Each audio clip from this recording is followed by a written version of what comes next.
Hi, Scott Messina here. Welcome to the Messina Connection, where we cover sports, music, people, and a little bit of politics. Can you handle the conversation?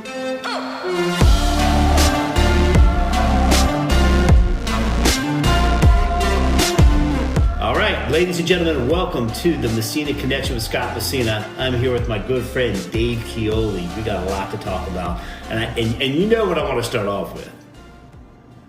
Go ahead and say it. The world champion Philadelphia Eagles. Damn right. He's one of the only Eagles fans that I get along with. He's my favorite Eagles fan.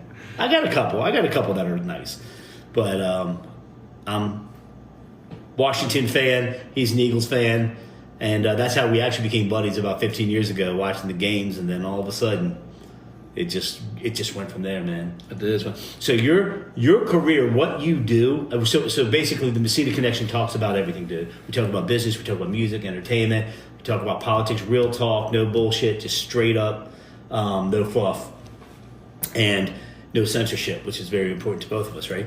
But tell everybody what you do, man. Mecca Productions. I mean, it's just an unbelievable thing at what you do, and then I'll brag about you. Oh, wait. Shot with Scott. You got to start everything with a shot with Scott. Let's go. Beautiful. So, Mecca Productions, we are a custom fabrication company. We build scenery for the entertainment industry, for the theme park industry, for the television industry.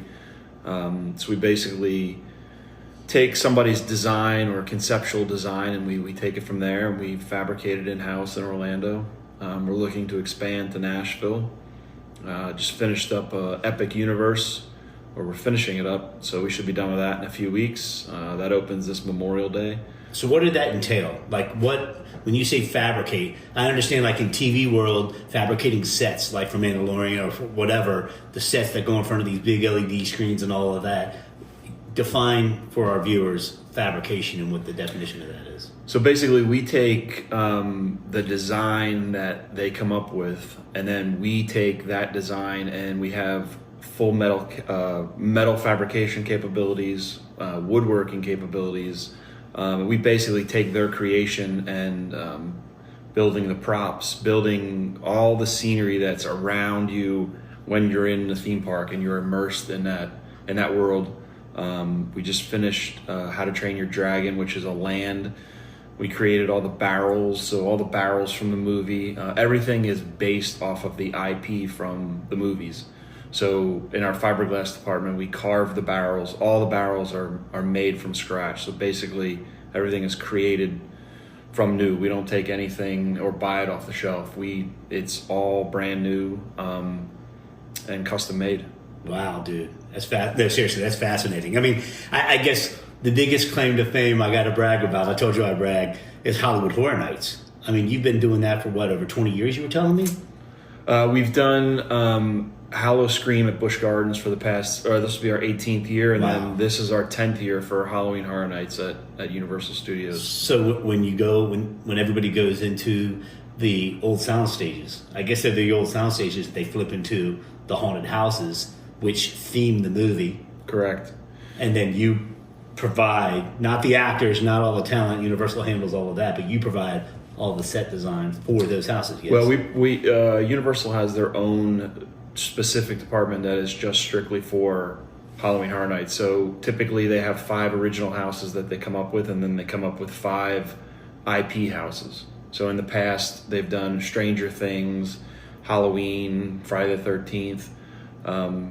So every year it's a whole new concept, and that's about 10 months out of our year is working on building the houses for Halloween. That's to code per Orange County. So we build just like you're building a house. So we build the house, we get it inspected, and then from there we take their design and build the Halloween houses. Jeez. I remember you telling me after Halloween last year, I remember you telling me, yeah, dude, we're starting on next year already. I was like, good night. And I guess, the equivalent to that would be the Super Bowl halftime shows. I know they start immediately, and I know some of the other, it's it takes a whole year to put something together. I mean, all Christmas stuff is taking place in April because by the time it's edited or put together or whatever, it's 7 months. You're singing, so Christmas in April and May is real, right? Yeah, we usually finish the Halloween houses usually the end of July. We're done. We're 100% done with all the houses. So then they have time to do their lighting and audio and all of that, and then actor training, and so it's one of their biggest. It's probably it is the biggest event that Universal Studios puts on. Oh my gosh! I mean, dude, people come from around the world for that. Yeah, and I think Universal with this epic thing you were talking about. If you haven't seen it, check it out. It's unbelievable. Yeah, it's. I got to see a sneak peek. I had to sign NDAs on it, but my goodness, I can't talk much. And I know you can't either, but I guess it's ready to open like soon. Memorial Day weekend, it's opening. Oh, okay, May. But I think from what I heard, they're gonna do a kind of a soft opening. They're gonna let influencers go in and kind of do their preview of it. So these influencers, man, they're getting paid. They're getting paid to literally, You were laughing at how many cameras I have on this podcast, on this show. Yeah, there are a lot. All we need is a red carpet, right? But they'll go to one of the parks and they'll just go live. And they're like, just walk. Like, there's no production value. There's nothing. It's FaceTime on your phone. Yeah. And they're live on their YouTube feed and they're making hundreds of thousands of dollars. Kudos to them. I'm not hating on them. It's brilliant. It's brilliant that there's that many followers loving to see normal people enjoy themselves, or gurus that know the parks down in Orlando. We're in Nashville right now. I have no problem prefacing that because of I Showcase Music and some other great things that are happening, and Mecca's getting ready to open, and we're going to tour, my other studio, View Studios, who I'm affiliated with tomorrow. That you're going to like that. I can't wait. I can't wait to see it. That's gonna be really cool for Mecca and Nashville too, because they need fabricators. I think now we're talking business on this. I think you have a niche, or what's the word? How do you pronounce it? Niche. I think you have a niche market on not many people do what you do. Now, when it comes to music and Music City, I've been blown away, man. I mean, the culture down here, the people actually listen. They actually pay attention. They actually love it. They support it. But I think you have an issue on what you're doing, because I don't think that there's a lot of you down here. No, I don't think there's many down here. So, but I don't know how much. I mean, do they still make music videos? I think they do. I don't think they're as high budget. I don't think you're doing $1 million Thriller, Michael Jackson Thriller videos anymore. And that's a whole nother ball game, man. I mean, what they do. They'll go crazy on the video, but then the artist doesn't realize that, dude, you're paying that back. Right. Oh, yeah. You're paying that back. And you're paying that back pennies on the dollar, because every record company will recoup their money. So they have no problem spending it. But, Jelly Roll had a documentary. There was a something recently. He explained it so well. He was like, and all he's trying to do is just like what I'm trying to do with I Showcase Music and I Showcase TV. I want to help people. I want to educate people. I want to, dude, they just don't know. There was, in the NFL, there was actually a group of veterans that started classes trying to teach the players how to responsibly use their money. Sure. So I knew you play for 5 years, you get hurt, you're done. You play. Some people play for 10. Not everybody's Tom Brady, right? They need that in the music industry. I think it needs to be completely upfront and completely, hey, okay. Oh, yeah. If you want that $500,000 video, or you want that $250,000 video, you're going to pay this back, and you're not going to pay it back. Nobody's buying records, dude. Yeah. Well, Snoop even came on. He got 1 billion streams and only made like $42,000 on 1 billion streams, and he was like, "What the heck? What the hell is this about?" Yeah. So somebody at that caliber, at that level of fame, could really help the system and make it. And the music, I could go on and on about this, to which I am. The music industry, the music streams are making more royalties than the video. Hear what I just said? Oh, yeah. When I'm streaming on Amazon and I'm streaming on Tubi and I'm streaming It's like 0.0021% of a penny per minute streamed.